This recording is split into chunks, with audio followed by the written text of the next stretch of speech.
Welcome to my channel. अस्सलामुअलैकुम। हमारा आज का बेबी गर्ल्स नेम है शमना। शमना के इंग्लिश में स्पेल्स हैं SHAMNA, शमना।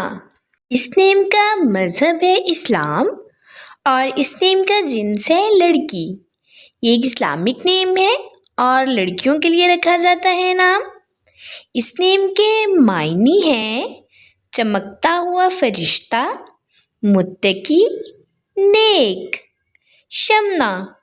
इस नेम के हरूफ की बात करते हैं तो उर्दू में 4 हरूफ के साथ एक लफ्ज़ बनता है और इंग्लिश में इसके 6 वर्ड 1 लेटर शमना।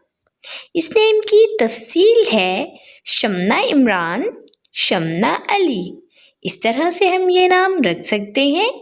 आप भी अपने नाम का मायने जानने के लिए कमेंट्स में अपना नाम लिखें और मायने जानिए। एंड अपने नाम की स्पेशल वीडियो बनवाने के लिए भी आप मेरे कमेंट बॉक्स में अपना नाम कमेंट कर सकते हैं। And please please please subscribe my channel, like, comment and share. Okay dears, फिर मिलेंगे न्यू नेम न्यू वीडियो के साथ। अपना ख्याल रखिएगा, दुआओं में याद रखिएगा। अल्लाह हाफिज़।